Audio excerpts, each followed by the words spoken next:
They say you just need to love yourself. Have you ever heard that? And to people who had a very difficult childhood, maybe even childhood trauma, that's almost an insult because it's not that easy. Maybe it's more than that. Maybe you don't just not love yourself, or you're hard on yourself. Maybe you even hate yourself. And in this video, I'll show you why that is absolutely not your fault. It's not a character flaw. It's just a survival adaptation due to trauma, due to something that happened in your childhood, in your life. In this video, I'll talk about the reasons why that happens, and I'll show you how I went from absolute self-hate, self-deprecation, like really self-destructive and self-harming thoughts and behavior, to genuinely loving myself. I know that it is possible even when you had really the most difficult life and you are in a very dark place. I know it's possible. And also I do a little activation meditation in the end, so stay tuned. Hi, my name is Christine and I talk about trauma healing and transformation, deep healing at the root level. So if you grew up in a difficult situation with a dysfunctional family or within a dysfunctional family system, maybe you had parents that were traumatized themselves, they never did any healing work, and they just pass on what they know. And maybe, whatever the situation was, maybe one or even both parents were narcissists, overt or covert, or any other mentally or emotionally, let's say, dysfunctional or unhealthy state or behavior. Maybe you never really experienced how it feels like to truly be just loved as you are, loved and accepted. And maybe there was not even any kind of safety in the home.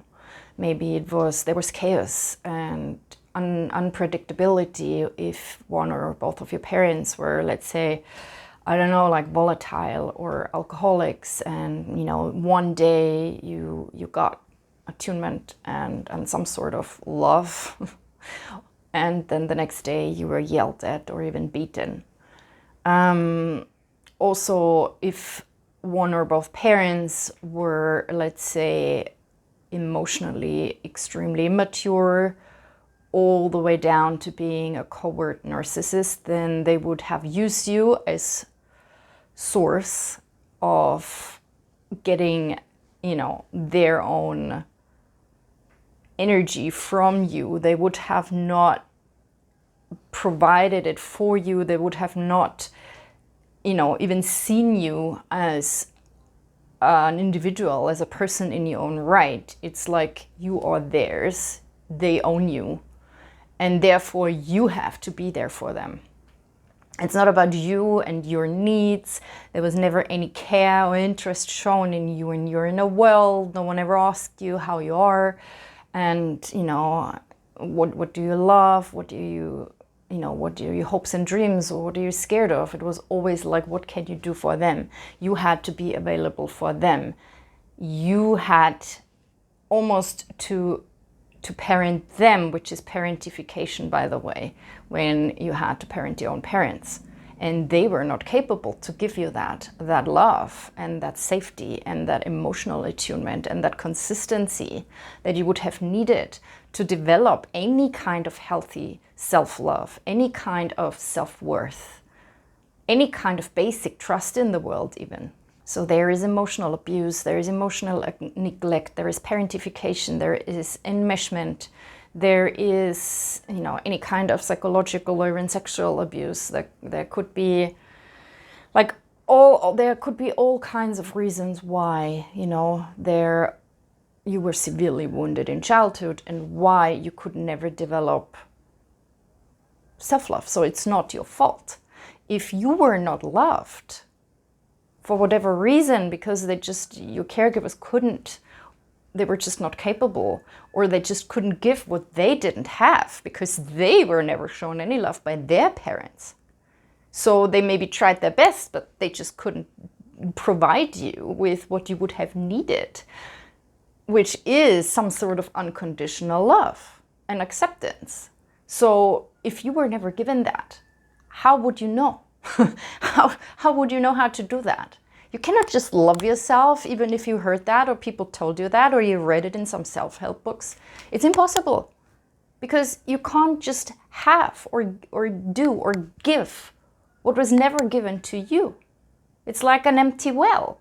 Cannot give water, no matter how hard he tries and how deep he digs. It's not possible. So no matter what trauma you have, childhood PTSD, developmental trauma, maybe attachment trauma, insecure attachment style, any kind of childhood wounds, you probably will have a very huge problem with loving yourself. And that could be the whole range between having a very strong inner critic in your head that always judges you, tells you you're not good enough and you're stupid, and compares yourself with others who are so much better than you, which is kind of a normal part of the human ego. But again, with that kind of trauma, it can go all the way to having an enemy in your head that is very, very, very self-deprecating, self-destructive. It could push you to really to treat yourself very badly, to put yourself maybe even in dangerous situations. Like, for example, I had a huge enemy in my head before I started my healing work, all the way through my childhood into young adulthood. Intrusive thoughts, self-harming thoughts, all the way to self-harming behavior, like cutting poison in my body, like alcohol and smoking and all kinds of stuff. And I will talk about that in another video, but that kind of extreme negative inner critic, that enemy in your head that even tries to kill you, basically, to push you to really harm yourself, that is not you. That is not your thoughts. That does not come from you, your soul, your core, your true self. It's trauma, survival mechanisms, coping mechanisms, negative ego.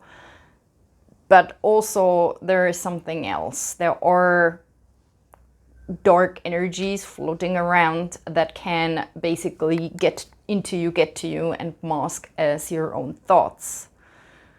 Very low vibrational energies and frequencies, and I'm not getting into this right now. This is a topic for a different video, but just know, if you have that, don't believe that anymore. Don't believe that every thought you have about yourself, about life, about the world, that this is yours and that this is true. It's not. Most of what you think and feel, even, that is very, very self-deprecating, that is very, very negative, let alone self-harming, it's not yours. It's not yours, and you can absolutely heal from that, and you can clear that out. That's all I want to say for now about this. So if you've never been truly seen, truly loved, truly accepted as you really are, then you will have developed as a child what I call existential shame, because you felt that something is wrong and maybe something is not right with your parents, and this is not the way it should be, and this is not the way, they should treat you. But a child is not capable of thinking, oh yeah, that's probably because my parents, they are really not well. They are traumatized themselves. They pass on what they've been given by their parents and so on, and it's not my fault, and yeah, I'm 5 years old, but I'm just gonna move out now and live my own life, goodbye. Like, it's not possible, because children need to attach to their parents no matter what, because we need them for survival. It's just a biological wiring. There's just no way that a child can see the truth of what is happening, so the child will always blame itself. It will learn to internalize all of that negative stuff and all of that criticism, and it will then conclude that, oh wow, there's something wrong with me. It can't conclude there's something wrong with them. It has to conclude there's something wrong with me. And it's not just about there's something wrong. It's about on an existential level, there's something fundamentally wrong about me. And then, because otherwise they would love me. Otherwise they would treat me better. So a child never blames the parents, never blames others. It always blames itself. And that's the beginning. That's the beginning of developing a very strong negative ego, a very strong inner critic, a very strong negative voice inside your head, and always starting to blame yourself for everything, to judge yourself, to treat yourself badly. And maybe even to the point of really, really, really hating yourself. And again, that is not who you are.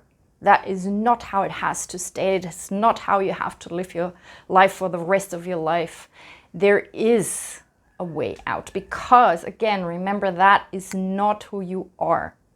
That is all that stuff that was put on you, projected on you, and your own reaction to it, of surviving that, of coping. And it can be it can be released, it can be transmuted, and you can retrain yourself. You can actually train yourself and learn how to choose self-love and self-acceptance and self-worth. And there are many ways how to do this. And I tell you that I went really from absolute, completely devastating self-hatred. I'm not even kidding. To really genuinely loving myself. And it took me a long, long time. It took me a lot of trial and error healing in my healing work, but I know it's possible. So if it's possible for me, it's possible for you. It's possible for everyone. So how does this look like in our life now? It's one thing what happened in your childhood, but what happens now in your life? Of course, it has everything to do with our relationships, with love, with romantic relationships, but all relationships in general. Because if you don't love yourself, and maybe it's even so subconscious, you don't even know that, maybe something in you thinks, oh no, I love myself, I'm great. Maybe it even goes so far to have an inflated ego. That's the opposite of complete open lack of self-love and lack of self-worth, and putting yourself down and shrinking and dimming and making yourself really small and all of that, and let other people trample all over you. Or, your ego would have, maybe at some point in your life, maybe even childhood or teenagehood, it would have invented a coping mechanism, which is an inflated ego. Oh, I'm better than others. I am prettier, I am smarter, and then later maybe more successful, more whatever. I have more money, I have the better car, I have 1 million followers, all of this stuff to make yourself better. But deep down, there is still the unloved inner child that just is so unloved and scared and ashamed and terrified and just only wants to be loved. And then no matter how it looks like, but we would always chase then love in the outside. We would always chase love in other people, also depending on your attachment style. For example, if you're anxiously attached because of whatever attachment rupture with your parents, then you would always be very clingy, very needy. You attach very quickly to any random person, because maybe subconsciously they remind you of your father or your mother or whatever. And then there's always this oh, give me what I don't have. And people will feel that, it's a very repelling energy when you try to get something from someone else. Please love me. Please give me the love that I don't have. Please give me the validation. Please make me feel safe and accepted, because I don't know how to do it myself. You're not saying it, but it's in the ether, they feel it. And at some point, or maybe quite early on, it will repel them. People will then abandon you. People will leave you. So maybe you're repeating this pattern over and over. Maybe you're abandoned over and over, one breakup and heartbreak after the other. Or maybe you get into toxic relationships, always the same guy or the same woman who treats you like shit. Maybe you abandon yourself over and over. Maybe you have the absolute inability to set boundaries, to say no to others, to put a boundary to not use you and your time and your energy and your body. You're just giving it away to everyone. Like, you let everyone treat you and disrespect you and whatever, and you still please them and appease. Maybe you're a people pleaser, a good guy, a good girl. Maybe you're even the rescuer or the martyr. That's all like personas that develop from that kind of trauma. Because something in you says you're not good enough as you are, you're not lovable, so you need to, fill in the blank. You need to give everything you have to others. You can absolutely not prioritize yourself. That's selfish. You need to do everything what others tell you. That's not good. It's not how it should be. That's a wounded inner child in you doing that. And maybe you just really think you are unlovable. Like no one could ever love you as you are. Maybe you feel like broken, completely broken, and maybe you feel like you're too much or not enough, or both. You're never good enough, but you're also somehow too much. And you will always broadcast that unconsciously out into the world. And you will always attract people who will mirror that back to you and treat you accordingly or leave you again, or whatever the pattern is. It's like, unfortunately, it's like a self-fulfilling prophecy. And no matter how it looks like in your current life, but the root cause is always the same. You have that empty well inside of you where the self-love should be, and you will always try to get it from anyone or anything in the world around you. But that's not how it goes. The only place and the only way that you can do that you can actually find that love that you so desperately want, that inner child, that wounded inner child in you so desperately needs. The only place where you can find that is, tada, in yourself. You can never find it if you don't have it in your spouse, in your children, in your friends, in your career, in your affairs, in whatever. It's never enough. It's like you're a hungry ghost. You're a bottomless pit, and no matter how much stuff you throw in there, it will never be filled. Because the only way how to do that is to fill your own well, with your own love, your own essence, your own life force energy. And I know that this is possible because I've done it. And I've walked the whole spectrum.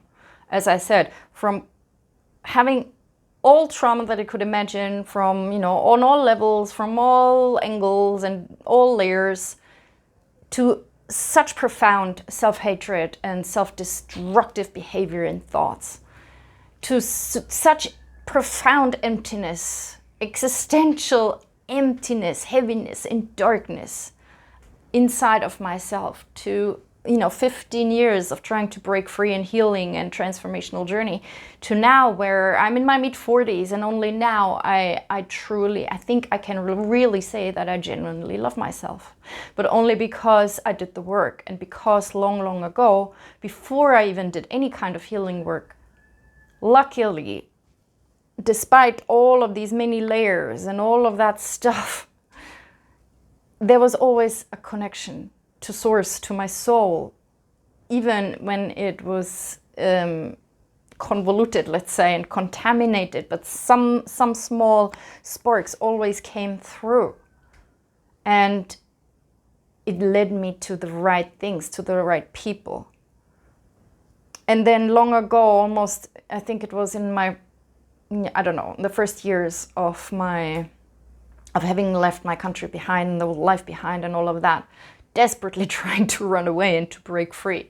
And of course you start with, physically running away. You don't start with the inner work, or at least I didn't. So the first step to my healing journey was I had no other choice than to physically leave the family system behind, my career, the relationships, everything, and I started traveling, and I didn't know that this was a very necessary first step to break free and to heal. And if you are still in a environment that is toxic, that is your prison, with your, wherever the trauma happened, maybe even with your parents, or you keep coming back to them, or in your relationship, or wherever, it is very important that you choose yourself now, and that you maybe physically remove yourself from that situation or from that relationship. And I'm not saying you have to leave them and you have to go on no contact forever.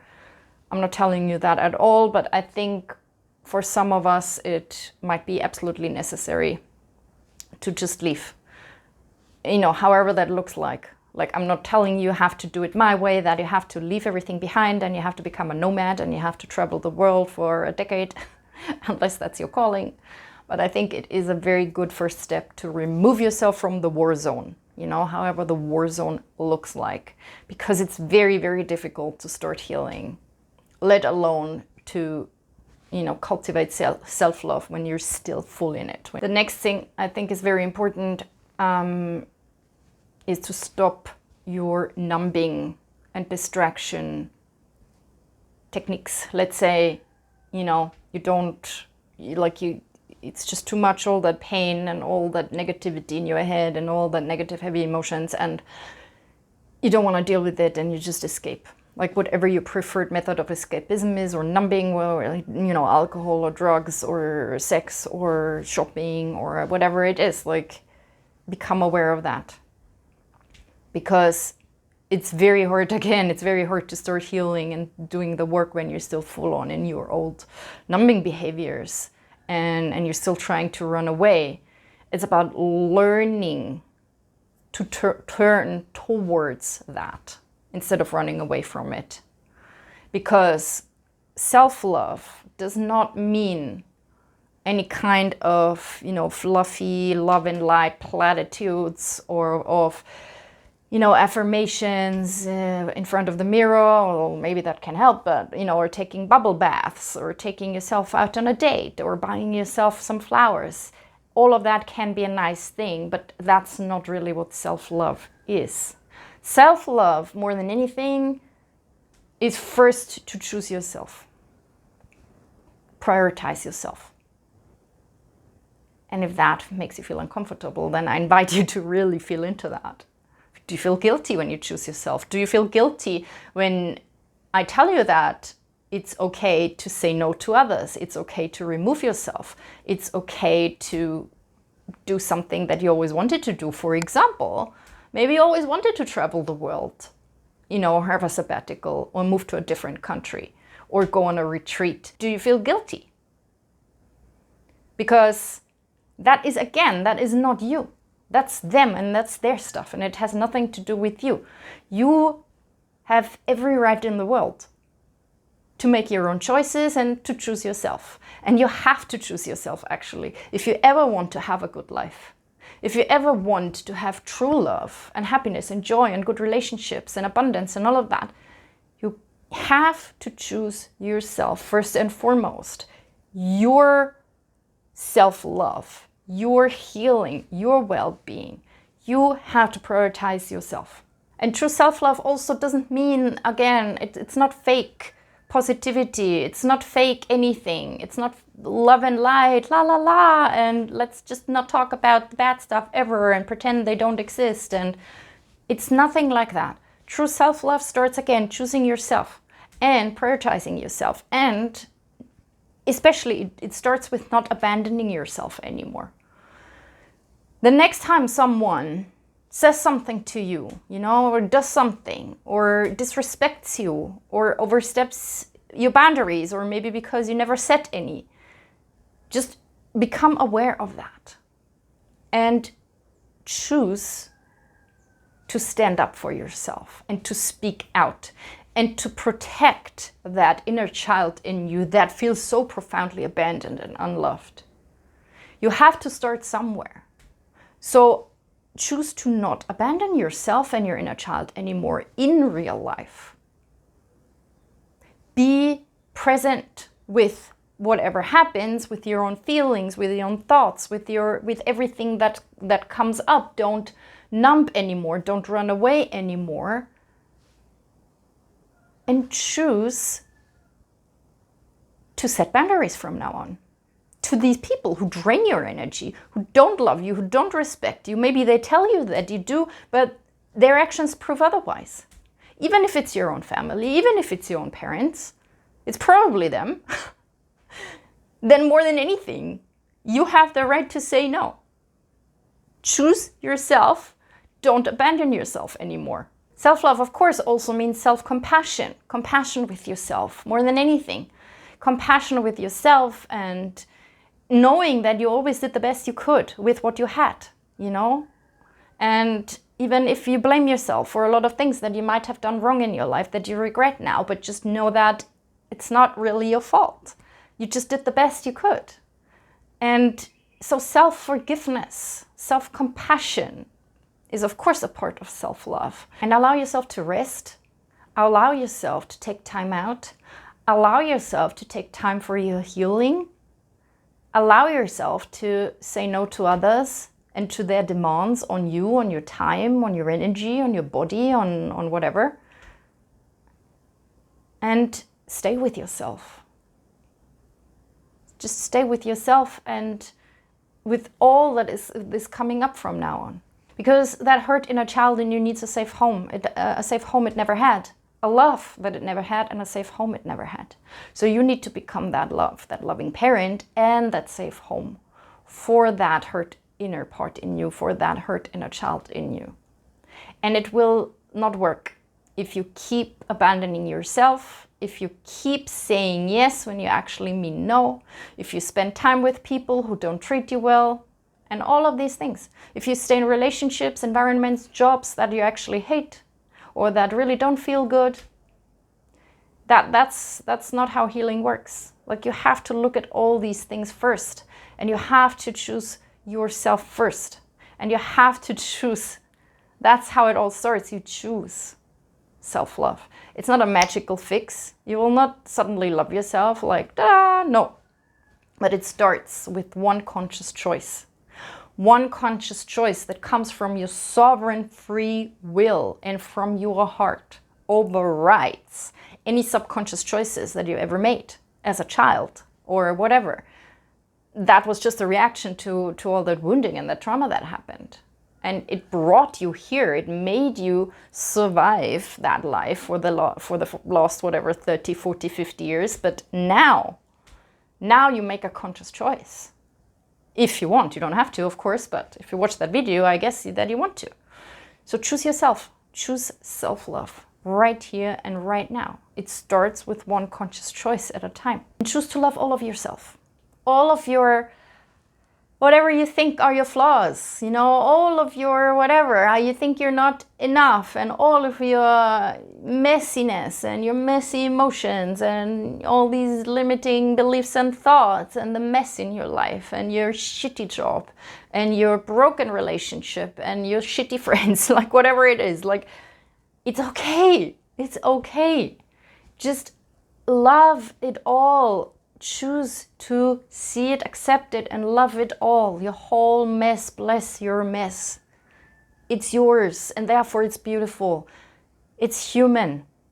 That's self-love too. You know, you just look at it all, and you don't push it away anymore, and you don't sanitize it, and you don't make it prettier, and you don't lie to yourself or others anymore. You're like, yes, this is how it is, and it's okay. And again, it's not a quick fix. I mean, of course, trauma then will come up. It has to. I mean, all of that stuff has to come up one step at a time, that you can heal it, that you can release it, that you can integrate your exiled parts. You can, you know, learn how to deal with your negative emotions, and you can rewire your thoughts to more self-accepting, self-loving and positive thoughts and all of that. And that takes time. So, you know, it's not a quick fix, but it's a absolutely necessary first step to consciously choose self-love. here and now. And yes, all this stuff will come up, and that's okay. And you know, on a soul level, this is the hardest thing that a soul could ever choose, to learn how to find love within him or herself when it never experienced it, you know, when you had never any real love, any kind of unconditional love as a child, and then later on, because all your later relationships were just a repetition and a reflection in a mirror of that original situation with your parents or your caregivers. And they reinforce, of course, that like, oh, everyone leaves, everyone abandons me, I'm not lovable, there's something wrong with me. Until that you realize this is all just a consequence of what once happened. And it's not because there's something wrong with me. It's not because I'm not lovable. I choose right here, right now, self-love. And I choose how to learn self-love, how to train myself to love myself more. And release everything that doesn't serve me anymore in regards to that. It's easy to love yourself when you are like famous or rich or beautiful and you have followers and whatever, and you have a loving family and loving husbands or wives and children, and everyone just loves and worships you, and everything is always great, and you have, you know, lots of success in life and everything is just amazing. Then it's easy to think that you love yourself. But what if all of that falls away, or you never had it? What if you're completely alone in the world? What if everyone has left you? What if all of your external safety things, like your job, your income, your home, your marriage, everything just collapsed? You have nothing anymore. And what then? Do you still love yourself? Or is it conditional? Does it depend on external validation? Does it depend on your status symbols? Does it depend on your money? Does it depend on your looks? You know, I can tell you, when you start to reach your 40s as a woman, and, you know, the male gaze was something that you needed for validation, and then all of a sudden that disappears, especially when you're suddenly single, like, you learn very quickly that self-love is not that either. It cannot depend on your looks. It cannot depend on your money. Like, it cannot depend on anything that is not true. Your true source. Your true core. Your true love, the source of love that you are. And you are that. You just... If you think now you're talking bullshit, like, what are you even saying? Like, I can tell you that I was so far from it. I was so far, I was so lost in the darkness for so long. And yet I found my way back to the light that was not given to me by someone outside of me. I found it within myself. In the deepest and darkest places, I found the light that I am. And I know that you have that too. And trauma and all that stuff that happened to you didn't destroy it. It just buried it deep down under many layers, but it's still there. And if you think you don't have it, if you think you're just a bad, terrible person, again, that's not you. It's not you, and it's not the truth. It's just that negative thing inside of you that makes you think that, but it's not true. So even if you feel that right now, even if you think that right now, even if you're so far away, light years away from having any kind of self-love, you can still choose right here, right now. Hey, maybe she's right. Maybe I am somewhere deep down. Maybe I do have a source of love and light that is my true essence, that is untouched by what happened to me, untouched by all that darkness and negativity. And maybe it's possible to find her again. And now, if you want, you can do a little activation with me right here, right now, to activate that well of self-love and light within yourself. So just take a few deep breaths, exhale any kind of tension and thinking and stress, and just focus on your heart space in your chest and feel how it feels like. And it's okay if it feels heavy, if it feels dense, or if you feel numb and you feel nothing. And just breathe into that for a moment. Breathe into your heart space, and notice how it feels like, and notice the quality or the texture. Does it feel heavy, sticky, hot, cold, whatever it feels like, restricted, contraction? And just accept it. Just let it be what it is. Because again, there might be many, many layers. There might be layers of armor around your heart that you had to put there to survive. And just accept that too. And no matter how it feels like, just imagine in the center of your heart there is a light, maybe a flame, maybe like a candle flame. And notice how it might look like, very small, very bright, or maybe almost not there. But there is a flame in there.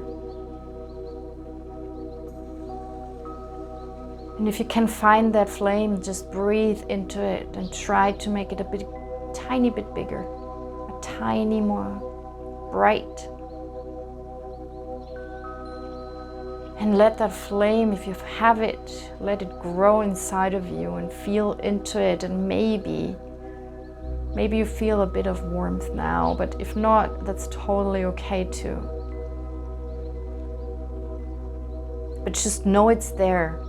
Just know it's there, even if it's so deep, deep down, buried under layers and layers.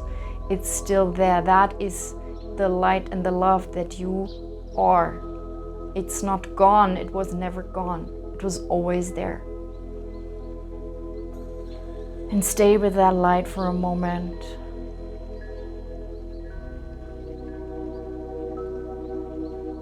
And say to yourself, I now choose to activate and open my heart to find that love that I am at my core, inside of myself, and to fill up my own well from now on with my own love and my own energy and my own essence.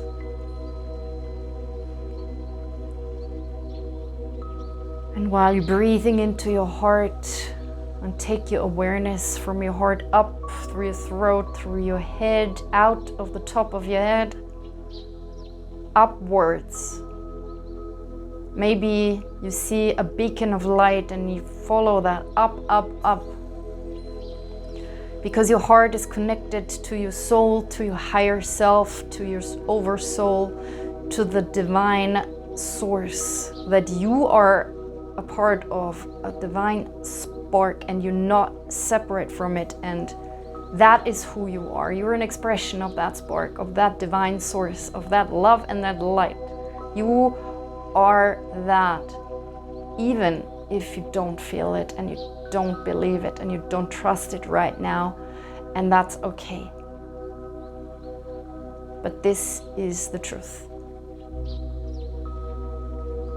And if it feels right for you, you can imagine that that light from that source flows down all the way back into the top of your head and into your heart.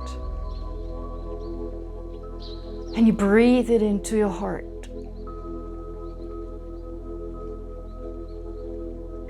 And you feel once more the quality now of that flame. Has it grown? Is it now more open? Is there a small opening? If there is any emotions that come up, that's totally okay. If you still feel numb, that's okay too. And then track from the heart down, all the way down through your belly, your legs, your feet, with your awareness deep down into the earth, all the way to the heart of the earth, and anchor yourself there.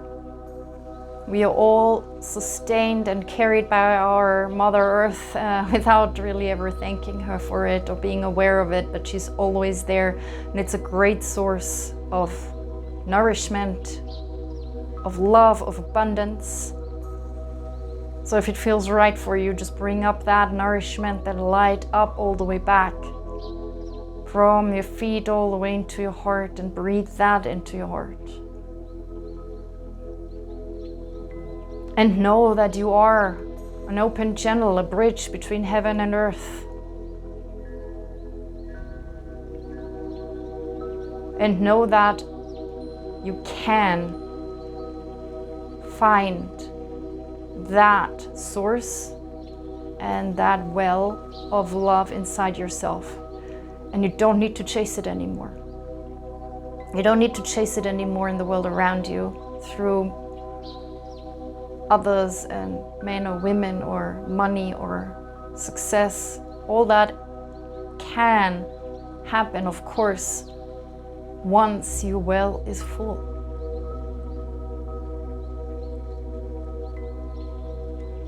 It's about becoming whole within yourself again.